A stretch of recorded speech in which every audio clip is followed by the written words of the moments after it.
Universal card নামে একটি কার্ডের ভিতরেই আমরা সবকিছু নিয়ে আসব।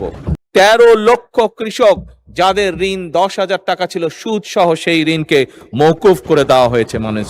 মাননীয় স্পিকার, আপনি নিজেও একজন কৃষকের সন্তান। এই দেশের অধিকাংশ মানুষ, অধিকাংশ পরিবার কোনো না কোনো ভাবে প্রত্যক্ষ বা পরোক্ষভাবে কৃষির সাথে জড়িত। আমার দল, বাংলাদেশ জাতীয়তাবাদী দল, বিগত নির্বাচনের আগে বাংলাদেশের মানুষের কাছে প্রতিশ্রুতি দিয়েছিল যে আমার দল যদি বাংলাদেশের মানুষের সমর্থন নিয়ে আল্লাহর রহমতে সরকার গঠনে সক্ষম হয়, আমরা তাহলে 10,000 টাকা পর্যন্ত যে সকল কৃষকের কৃষি ঋণ ছিল মাননীয় স্পিকার, আমরা সেগুলো পরিশোধ করব।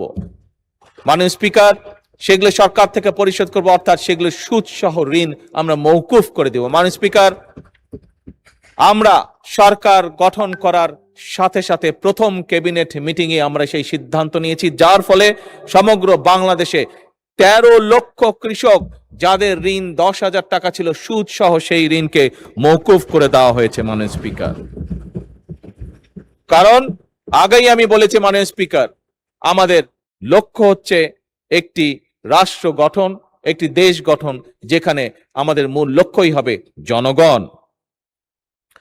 মাননীয় স্পিকার, সরকারের পরিকল্পনা অনুযায়ী নির্ধারিত নির্বাচিত প্রতিটি সেক্টরের মানুষের কাছে আর্থিক সুবিধা সম্মিলিত বিভিন্ন ধরনের যে সকল কার্ডগুলো আছে, আমরা সফলভাবে সেগুলো পৌঁছে দেওয়ার কাজ পর্যায়ক্রমিকভাবে ধীরে ধীরে শুরু করেছি।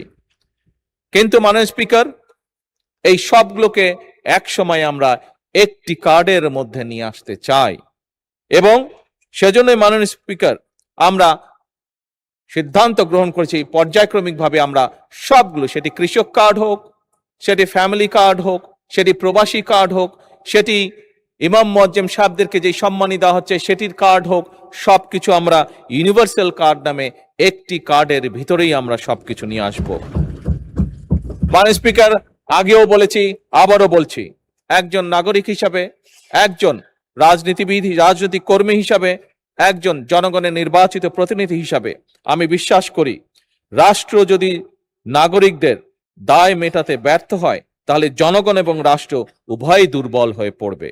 মাননীয় স্পিকার, আমি মনে করি এই সকল সুবিধা